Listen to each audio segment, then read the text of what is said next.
probably NATO HQ people wouldn't like to put it this way, but NATO thinks all of its partners are great, but I think some partners are greater than others. You're listening to the USSC Briefing Room, a podcast from the United States Study Centre at the University of Sydney, where we give you a seat at the table for a USSC briefing on the latest developments in US news and foreign policy. We'll cover what you need to know and what's beneath the surface of the news. Hello, I'm Mari Kirk, Director of Engagement and Impact at the USSC. Before we begin, I'd like to acknowledge the traditional owners of the land we're recording on today. The University of Sydney is located on the land of the Gadigal people of the Eora Nation, and I pay my respects to their elders, past, present, and future. And our guest today is actually joining us from overseas, and I'd like to extend my respects to the elders of the traditional owners of the land where she's joining us from today as well. So in today's episode, we are getting a briefing on NATO's Vilnius Summit from someone who was in the room when it happened. Dr. Gorana Grgic is a Senior Lecturer in the Government and International Relations Department at the University of Sydney and is jointly appointed with the USSC. However, right now, she is in Europe and she just completed a semester-long sabbatical at the Hertie Business School in Berlin, working on research that explores the various manifestations of European countries' growing interest and presence in the Indo-Pacific, including NATO. And in previous years, Gorana worked with the NATO Defense College in Rome, and she was a research fellow there in 2021, and her teaching and research activities were funded by the NATO Public Diplomacy Division. So you might think it's interesting for NATO to bring over an expert from Australia, but this is a very strategic effort on their part and something we'll hear more about later. But at the summit this year, Ukraine was once again the main focus. Will they be given a timeline to enter NATO, and what sort of conditions do they need to meet? What is NATO going to do about Russia's invasion, which has brought war to the European continent? But in addition, China is a major focus of the joint communique, and even Australia gets a mention. So I'm keen to dive in, but before I do, I just wanted to flag that at the end of this episode, we're going to get a by-the-numbers fact or stat from Gorana about NATO or the Vilnius Summit. Do you have that sorted, Gorana? Absolutely. Okay, great. I can't wait to hear it. So I guess can you just start by setting the scene for us a little bit? What was it like to be in the room? Well, it was a total buzz to be one of the several thousand people who were both there for the summit, so the meeting of the heads of states, but also for the public forum, which I was part of at the expo in Vilnius. But obviously that buzz of the full, completely packed 2 days was followed by a huge kind of wave of exhaustion that I'm still recovering from, given that I've just flown in from Vilnius a day ago. But in all honesty, it just did feel very important and I would say slightly historic to be part of the things that were happening, because some important decisions were made that, again, will have quite a lot of reverberations into the years and decades to come. And I'm sure we'll talk more about that. Things like new revamped defense planning for NATO, a major overhaul for the first time actually since the end of the Cold War. But also now these stronger, much stronger commitments where I think we are safely in the territory where Ukrainian membership becomes a matter of when, rather than if anyone had any doubts about that. So as I said, just a huge honor actually to have been extended an invitation to be present there, and also to have the opportunity to meet in person with a lot of the people that I've worked with over the past couple of years within NATO, some of whom were far apart because of the pandemics and all that, and also a bunch of colleagues, scholars of NATO who were also present. Wow, and thank you for making time for this in the middle of your hectic schedule. A very, very busy week. Really appreciate it. So I have to talk about Ukraine, and really we could probably spend this whole episode just on the one topic, and I debated, do we go that niche? Because there's so much to cover there. But going into the summit, Ukraine has really been pushing to progress on its request to join NATO, and they want a timeline for entry. This did not happen, but the joint communique does state that, and I quote, "The alliance will support Ukraine in making these reforms on its path towards future membership. We will be in a position to extend an invitation to Ukraine to join the alliance when allies agree and conditions are met," end quote. So could you please elaborate on what these conditions are and how either straightforward or complex they might be? Sure. So obviously, we've heard a lot from day one of the summit when President Zelensky of Ukraine put out those statements calling this decision absurd. Once the communique was out, that Ukrainian government was really hoping for something that would be much more stronger and determined in terms of the kind of temporality of the whole process. But I would say that on the second day, it was very clear that there were assurances, both from the commitments that were made by NATO or bilaterally between different allies in Ukraine, or groups such as the G7 that also met following the summit, and where really Ukrainian government was assured that this is not like the Bucharest summit of 2008, where a lot of people have been saying, there was also in that communique language on Ukraine will become a member, right? But obviously we are in 2023 and years have passed, nothing has happened on that front. What these conditions are, and I think that they are very reasonable in the context of everything that's going on.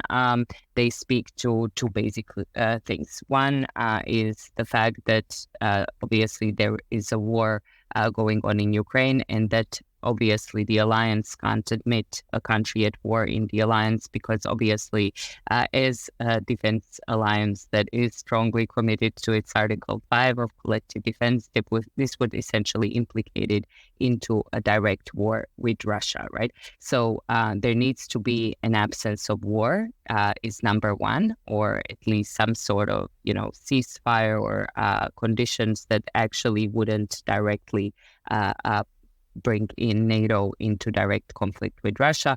And number two, the kind of emphasis on the fact that NATO is not only a military alliance, it is also a political alliance, and that NATO membership comes with certain obligations beyond solely military capabilities of a country, of its commitment to, act and coordinate along with other allies, and that obviously those political conditions pertain to things like rule of law, democratic values, commitment to liberty, individual freedoms, and things like that are all contained within the NATO charter, and that basically Ukraine still has some steps to go to actually meet those and to undergo some serious political reforms on its path to a full democratic consolidation. And that's not to say that some steps haven't been already made, and Ukraine is doing a great job considering that it's in the middle of a war.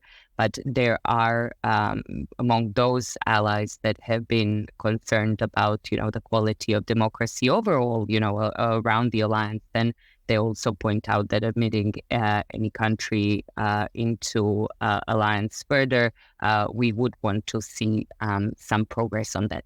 And I would also say that this wasn't necessarily, a kind of a condition that came out of blue. If anything, we've seen that NATO as an alliance actually has now foregone this option of having a membership action plan, which is basically a plan that is sequential, that talks to some of these political criteria. So Ukraine will not follow that. In that sense, actually, there might be an argument to make actually that it has somewhat of an easier than way rather than following the map, as it were, where other countries, for instance, in the Balkans or even before that from Central and Eastern or Southeastern Europe, had to basically go through that whole journey in order to fulfill their membership requirements or accession requirements. Yeah, and that's helpful context. So I guess aside from Article 5, some of the other conditions for entry, I guess at the summit, was there a strong consensus around these issues, or was it something where there were maybe points of division between the different member countries on some of those other topics? Well, from all of the things that we've heard from both the Secretary General Stoltenberg as well as the various officials who were coming in and out and giving talks, they all wanted to stress that there is unity within the alliance, even if there might be some disagreements that, needed to be ironed out to get to that place of unity.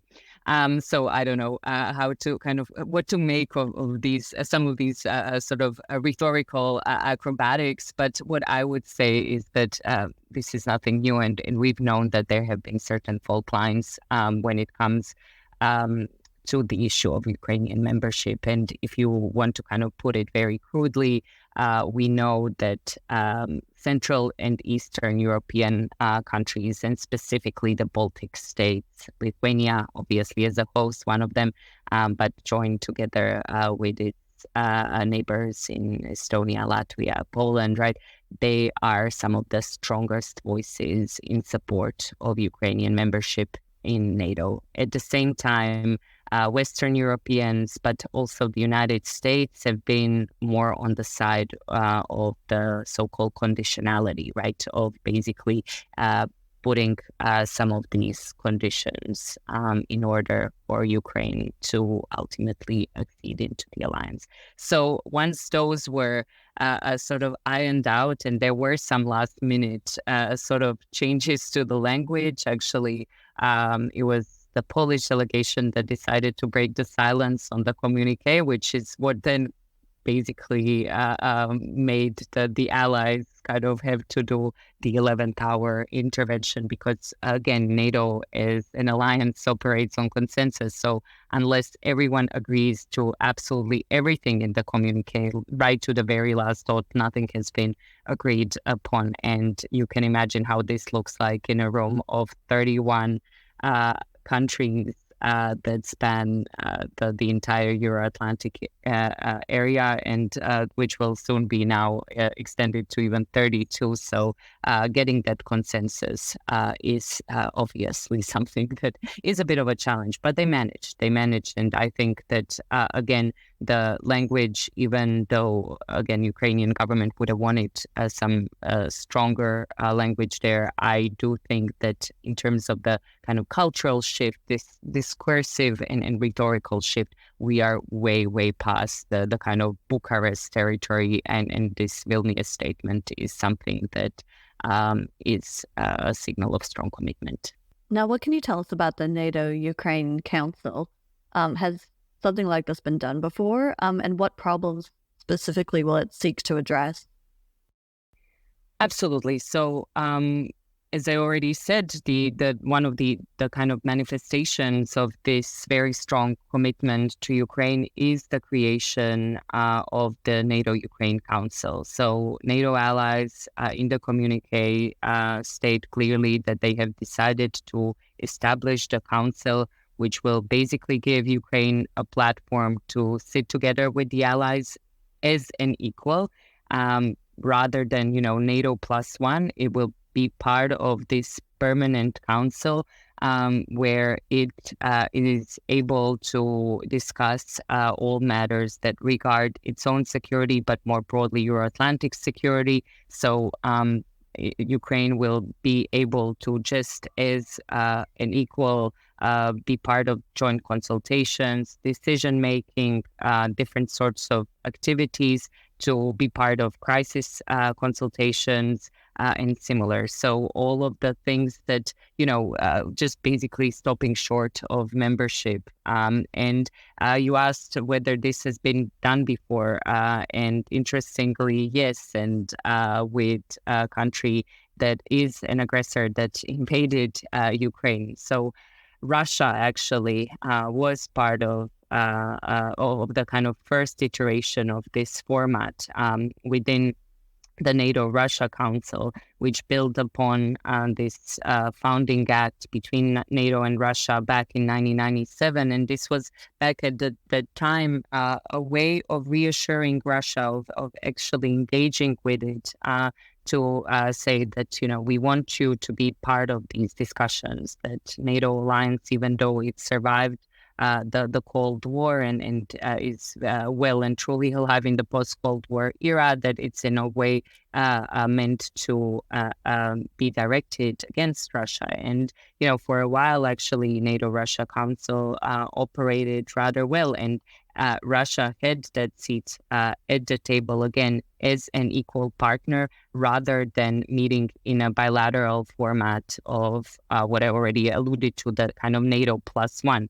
But being there and being able to coordinate and put input on all matters of practical cooperation. Now, following Russia's illegal annexation of Crimea back in 2014, Alliance suspended all practical cooperation, and basically since then we haven't seen any of that kind of activity that was envisaged back in the late 90s and that was formalized back in early 2000 to continue between the two. Such an interesting direction that story has gone.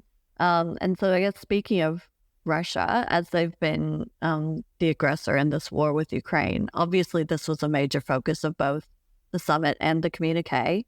How hard would you say is NATO's posture on Russia? What are they willing to do, and where do they draw the line?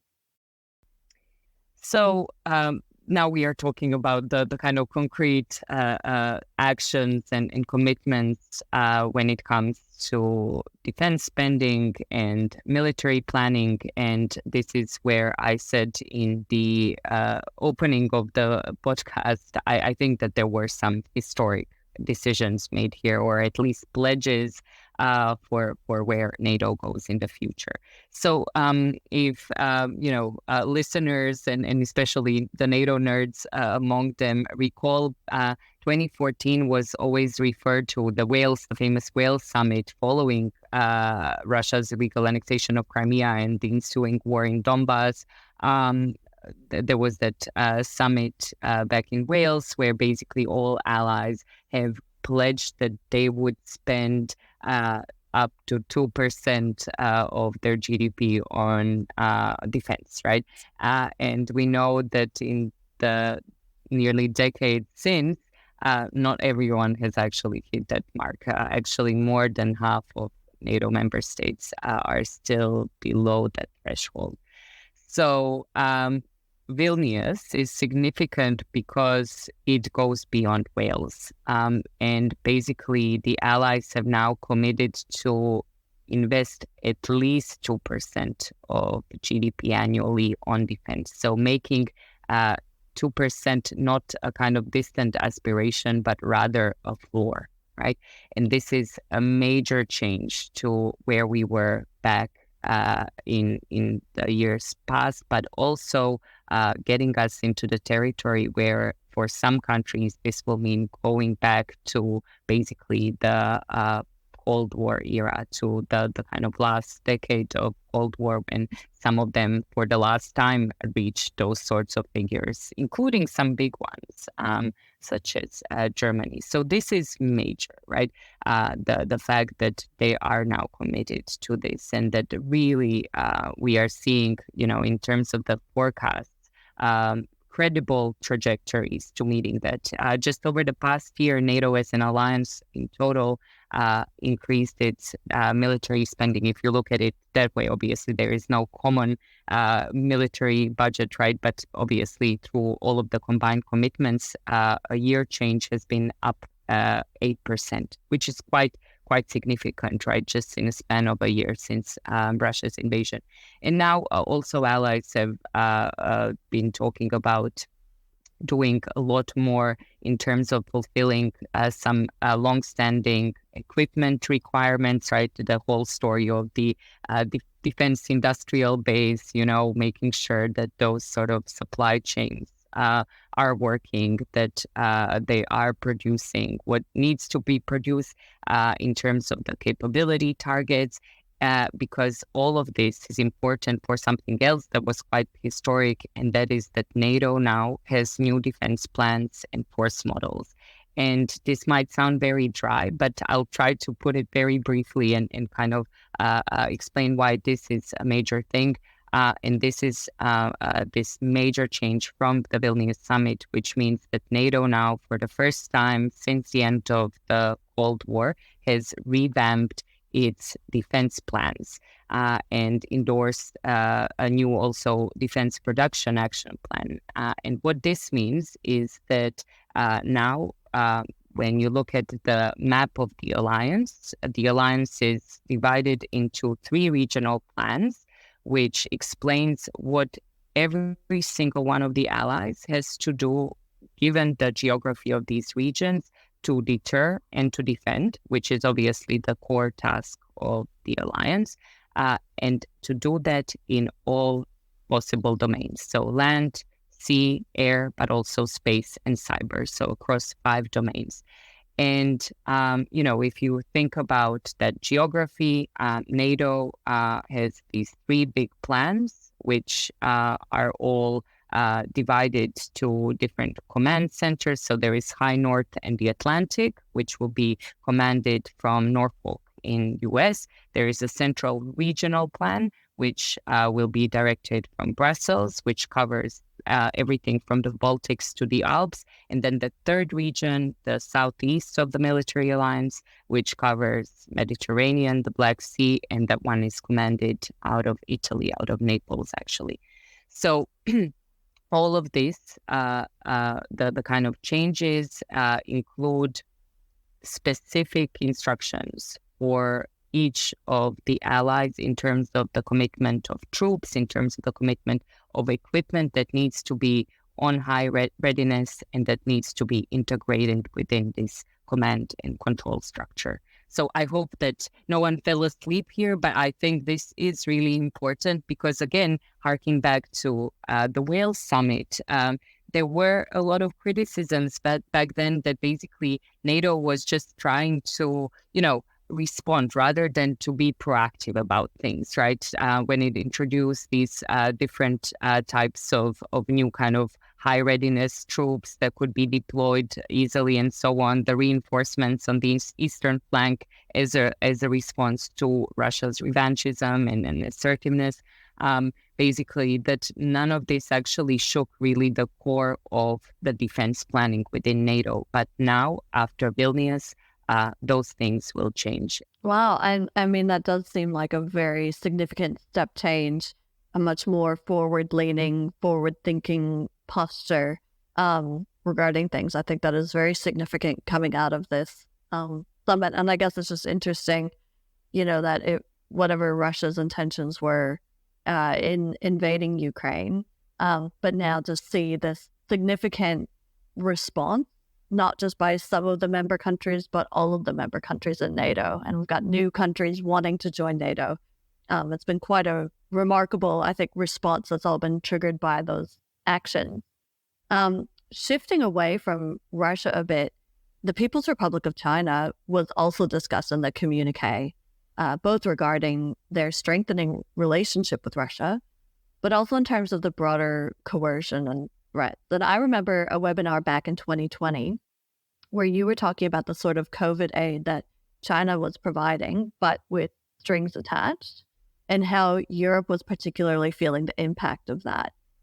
So how has the relationship between Europe/NATO and China changed since COVID? And what do they want to shift in this dynamic? Well, this is a great question, and I would say if we had just one sentence answer, the kind of shifts that we are seeing are certainly in the direction of more competition, and where we are seeing a lot more of the United States and various European counterparts. And if you talk about European Union, or you talk about individual states. You see a lot more of eye to eye and shared diagnosis between the US and various European counterparts. So that's basically the kind of very sort of 10,000 feet sort of view on things. But I did come actually very prepared for this particular question. In terms of how NATO sees China these days. And if you indulge me just for one brief second, in terms of the past 3 summits that NATO held, from Brussels in 21, then Madrid last year, and Vilnius this year, just a very, crude sort of content analysis. In the Brussels communique back in 21, China gets mentioned 10 times, and this is when NATO talks about China still open some of the points about kind of maintaining a constructive dialogue with China. We welcome opportunities to engage with China, work with it, etc., etc. It's a very, sort of still language which obviously was cautious about China's intentions and actions, but back in 21, still there was a lot more of this urging China to engage in meaningful dialogues, in confidence building, transparency measures, etc. Last year, the Madrid Declaration, it wasn't a communique because there was a strategic concept published. China got mentioned again 10 times in the strategic concept, once in the Madrid Declaration, but then fast forward to this year, China gets mentioned 15 times, which is a 50% increase, and where the kind of talk of, constructive dialogue and similar sorts of things is very much kind of, something that gets mentioned in passing, but a lot more of the communique from Vilnius talks about the way that China's actions present a challenge to the alliance. And this builds on the strategic concept from last year, but not just that. And you alluded to that already. There's a lot more of language on the Sino-Russian entente or partnership, or this kind of no limit friendship and all that. And really, we do see the kind of change in approach. So in that sense, and again, having heard from people who are in NATO's policy planning division and who are, really thinking these things through at the level of the alliance, they say that this is really an obvious trend that they don't see is going to necessarily reverse in the coming years, and that obviously because of Ukraine, some of these things have been made even more critical in terms of obviously the need for the alliance to respond somehow. And then obviously, again, as I said, if you think about the way things have been moving around Europe, I think the European Union, even though it tries to play kind of the China, as the kind of 3-in-1, the shampoo, conditioner, and kind of, treatment for split ends. It's both a partner, a competitor, and also a rival. And it tries to do all of the things at the same time. But I think over the especially past couple of months and the kind of trips that we've seen European Union officials take to China, there's this language of de-risking, right, that has replaced the decoupling sort of rhetoric, where it's very clear that basically Europeans, but also I think the United States adopted this sort of language that there are certain areas where the transatlantic partners need to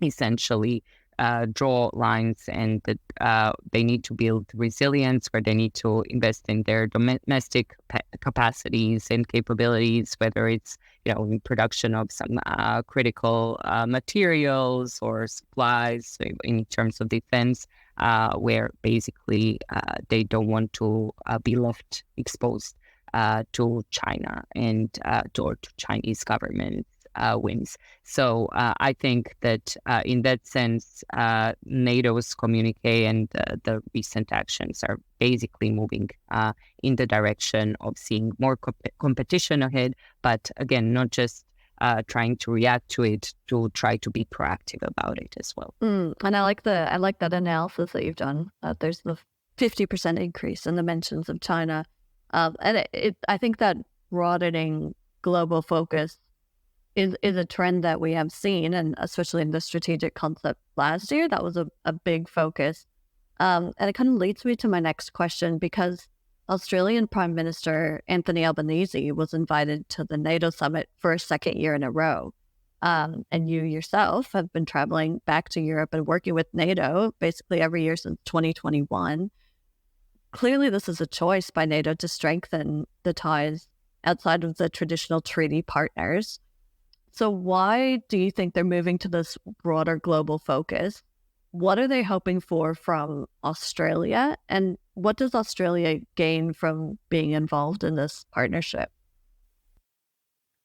So I'd probably paraphrase George Orwell somewhat here, where, I think probably NATO HQ people wouldn't like to put it this way, but NATO thinks all of its partners are great, but I think some partners are greater than others, right? And I think that this really goes to the group that was once upon a time referred to as the AP4, the Asia Pacific 4, which Australia is part of, together with New Zealand, Japan, and Republic of Korea. These days, they are more often referred to as the Indo-Pacific partners. Some call it also the IP4, but in any case, this group of countries is one that has been identified as particularly important for NATO, given, again, what we've just talked about, given that NATO has identified China as a major challenge, again, not a threat, but a major security challenge in the strategic concept, in other documents, and obviously working with these partners who hail from the same region, basically, where China is most active, obviously, where its activities are most obvious, but obviously not just contained and not just limited to this particular region, that NATO feels that it has a lot to learn from these partners, but also that it has a lot to benefit from essentially pooling resources on a number of fronts, given that, if anything, the war in Ukraine, Russia's aggression, showed how interrelated security around the world is, right? How military aggression in one country can directly have an impact on things that relate to security, whether you're talking about energy security, food security, whether you're talking about different types of hybrid threats that might emanate and actually eventuate in other parts of the world. So with this sort of recognition that security issues are global and are interrelated, even though NATO isn't necessarily a global alliance, but a regional alliance, there is this need to collaborate with partners. And yes, you pointed out that I've been working with NATO for the past couple of years. That this was part of the NATO 2030 agenda that then basically informed the work on the strategic concept and everything that we've seen ever since, where it has been clear that NATO wants to do more to build on the already existing relationships with the Indo-Pacific partners. And this is something that I really want to stress, that obviously these partnerships are something that didn't just come from overnight, right? They've been there for now 2 decades, in some cases even longer than that. And where NATO has worked with these countries previously, but mainly in order to provide security for non-NATO members in some of the operations which are best described as a kind of crisis management, right, from the Balkans to Afghanistan and elsewhere. But these days, what we are really seeing is that these partnerships are now evolving into a stage where they are recognized as important, not necessarily to provide security for a third party, but rather to enhance the defense and security of both the alliance and of the partner nations. And so, again, in terms of if you want to be very practical about it, sharing intelligence or sharing kind of knowledge and know-hows about, for instance, the kind of malicious activities that might be undertaken by adversarial nations could be one way that actually you defend yourself, right? Rather than think about, sending troops into, again, some country that's considered out of area, right, in terms of defense of the alliance, as was the case back in the 90s in the Balkans or, in Afghanistan throughout 2000s and 2010s. So in that sense, we are in a new territory. But I would say, again, even among these very special partners, Australia, together with Japan, is much more integrated in terms of the ways that it works with NATO. So Australia has already been part of different exclusive groups within the kind of partnership. So as an enhanced opportunity partner, which made Australia highly interoperable with the alliance, and was part only of a small group of 6 partners that NATO has that were interoperable, 2 of which now have either become a member state or are about to, so Finland and Sweden. So, that's kind of now a club of 4. Ukraine is another part of that. And then Australia has engaged with NATO in various activities that pertain specifically to cyber, to emerging and disruptive technologies, to different ways of countering hybrid threats. So this is something that I think very much speaks also to other initiatives that are, complementary. If you think about AUKUS Pillar 2, for instance, this very much goes in sort of areas and directions where Australia wants to boost its capabilities. And on some of these things, it's already worked with NATO. So we, all in all, are seeing NATO partnerships with the Indo-Pacific partners pick up pace. They are deepening. But at the same time, again, one final thing on this is that this doesn't necessarily mean that NATO will now move assets into Indo-Pacific, nor does it suggest that, Australia, Japan, or even Korea or New Zealand will in any way become some sort of permanent feature of European security architecture. But it does show us that obviously we will be seeing more coordination among a broader group of countries that are U.S. allies, but that are like-minded nations as well, liberal democracies that obviously see a value in cooperating given the various security challenges they are facing. Well, very interesting. And I think that's probably a good point to kind of wrap it up on. But one thing I do want to check in on before I let you go is that, as I mentioned at the beginning, I'd be really keen to hear your by the numbers factor stat related to either NATO or the Vilnius Summit. What did you choose for us today?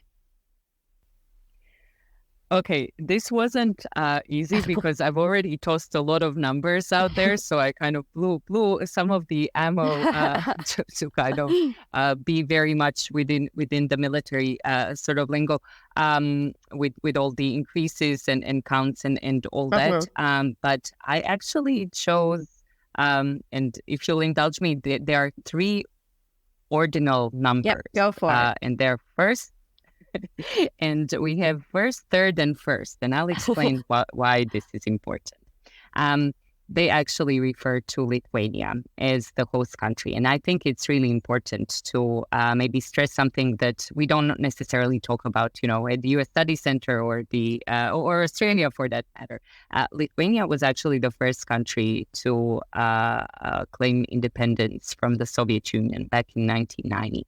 And for Lithuania, this sort of the kind of developments that have been going on, right, and the aggression that it's seeing, and in particular the fact that Russia so blatantly invaded Ukraine is something that for a lot of Lithuanians strikes very close to home, given that they've also experienced violence in their struggle for independence, and they were even, they came and passed the threshold of armed violence in the early 1991, where people died in Vilnius fighting for their independence. So this is the first one, and it might explain then why I chose the second ordinal number as the third, which is that Lithuania is the third country in the world in terms of its GDP per capita in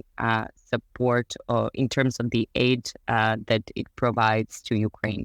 The first and second are Estonia and Latvia. So these three Baltic countries in GDP per capita measures are the top three contributors to Ukraine, right?